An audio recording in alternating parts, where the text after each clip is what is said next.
Laurent Cabrol, bonjour. Bonjour Bernard. Allez, une rubrique spéciale pour ceux qui n'ont pas de jardin ce matin, mais pour ceux qui aiment quand même les plantes et qui les ont en intérieur, chez eux, en appartement ou dans leur maison.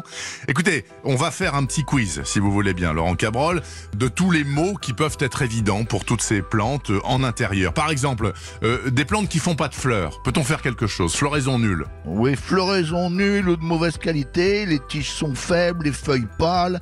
La cause, elle est simple, c'est pas assez d'arrosage. Mais votre potager surtout manque de lumière. Alors profitez des jours qui rallongent pour exposer l'ensemble à une lumière plus vive.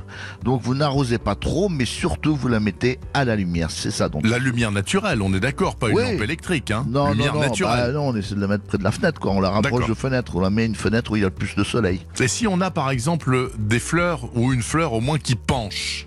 Alors ça, c'est exactement un peu la même chose, c'est le corollaire. Ou alors elle est mal tutorée.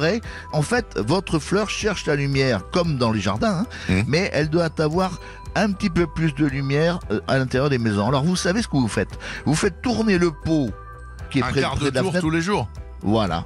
Vous l'avez trouvé. C'est ça? Un quart de tour par jour. Moi je dirais un demi-tour, parce qu'un quart de tour quand même. Mais vous faites tourner le pot, voilà, et vous saurez, comme quand on fait, vous savez, quand on fait un cassoulet au coin du feu. On met le cassoulet au coin du feu, et puis on le tourne de toutes les 10 minutes d'un quart de tour pour que.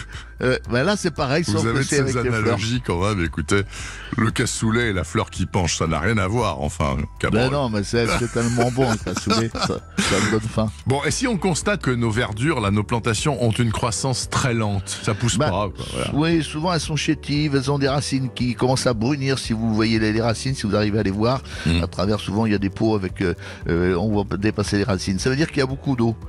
Vous avez trop arrosé. Alors n'oubliez pas, ça je le dis pour les plantes d'extérieur comme d'intérieur, il faut laisser la terre sécher entre 2 apports d'eau. Hein. Vous tâtez le dessus du pot, s'il est sec, c'est bon, vous attendez un jour ou deux et vous arrosez. Donc ça c'est valable pour les plantes qui poussent mal et pour celles qui sont rabougries aussi, parce qu'il y a trop de flotte. Soit trop, soit alors pas assez, mais en général on en met trop. D'accord. Et si on a sur ces plantes des boutons et des feuilles qui chutent, ou au moins qui deviennent marronasses, qui noircissent, enfin qui vont pas bien, quoi. Ah, ça c'est le terreau est de mauvaise qualité.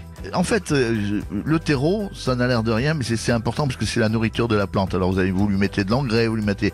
Mais le terreau, c'est lui qui la nourrit en permanence. Alors ce que vous faites tous les ans, parce que ça c'est très important, vous grattez le dessus du pot, vous enlevez 10 cm, 10 cm c'est même beaucoup, 5 cm, et vous rajoutez un terreau neuf. On change pas tout le terreau, hein, c'est juste 5 cm en surface. Non, rempoter c'est bien, mais une fois tous les 3 ans, non.